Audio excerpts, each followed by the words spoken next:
Hello friends, welcome to question net. मेरा नाम है विक्की और आज हम बात करेंगे डेलीगेशन ऑफ अथॉरिटी के बारे में।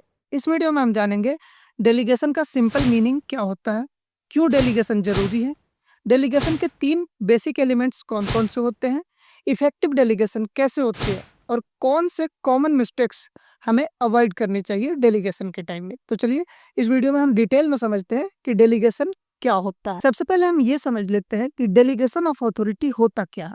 डेलीगेशन का मतलब होता है अपने कुछ पावर्स और रिस्पॉन्सिबिलिटीज को किसी को ट्रांसफर करना ताकि काम इफिशिएंटली हो सके।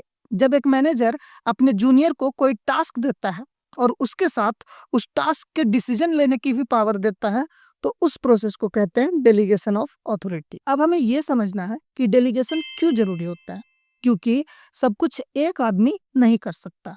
टाइम मैनेजमेंट भी इंप्रूव होता है, सब ऑर्डिनेट्स में लीडरशिप की डेवलपमेंट होती है, डिसीजंस फास्ट लिए जाते हैं, सिस्टम के परफॉर्मेंस ग्रो करता है।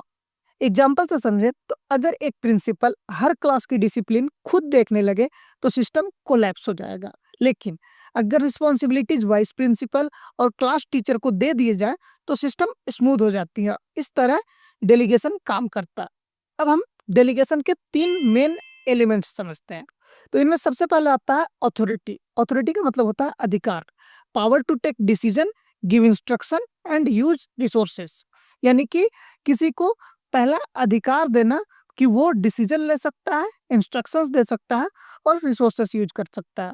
दूसरा होता है रिस्पॉन्सिबिलिटीज, यानी जिम्मेदारी, duty to complete the assign task properly. यानी कि अगर कोई काम उसको दे दिया गया है तो वो सब कुछ मैनेज करके काम को कंप्लीट करे। और तीसरा होता है अकाउंटेबिलिटी, यानी उत्तरदायित्व, फाइनल आंसरबिलिटी, यानी काम हो या ना हो जवाब तो देना पड़ेगा।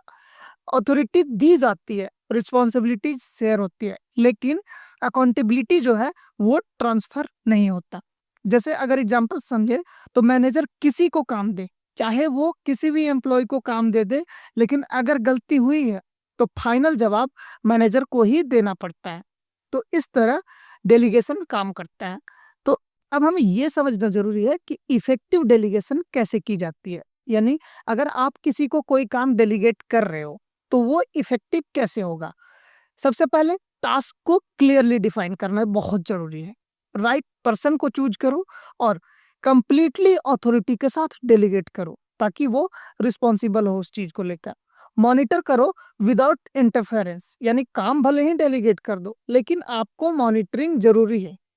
फीडबैक लो और गाइड करो, यानी कि अगर आपने काम दिया है तो उससे फीडबैक लो और उसको गाइड करो कि कहाँ पे उसको जरूरत है आपकी हेल्प की और कहाँ नहीं है। अब कुछ जो है कॉमन मिस्टेक्स जो अवॉइड करनी चाहिए डेलीगेशन के टाइम पे।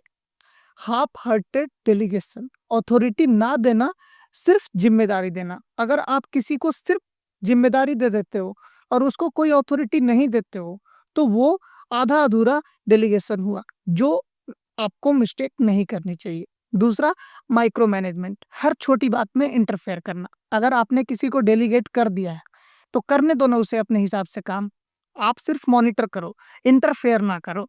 साथ में ट्रस्ट ना करना टीम पे। अगर आप किसी को डेलीगेट कर रहे हो और उस पर ट्रस्ट ही नहीं कर रहे हो तो डेलीगेट ही क्यों करना, फिर खुद कर लो ना। वैसे ही क्लैरिटी ना देना, क्या करना है कैसे करना है ये आप बताओगे नहीं तो वो पहली बार में कैसे क्लियरली सब कुछ कर लेगा। और सबसे लास्ट जो मेन मिस्टेक होता है, फॉलो अप ना लेना, यानी आपने किसी को डेलीगेट कर दिया और फिर छोड़ दिया, हो गया मेरा तो काम हो गया, मैंने बता दिया हो जाएगा। तो ये सारी चीजें अवॉइड करनी चाहिए। अब हम कुछ रियल लाइफ एनालॉजी समझ लेते हैं। जैसे एक मूवी डायरेक्टर खुद हर सीन शूट नहीं करता, वो डीओपी को कैमरा का, एडी को शेड्यूलिंग का और एडिटर को फाइनल कट का काम देता है।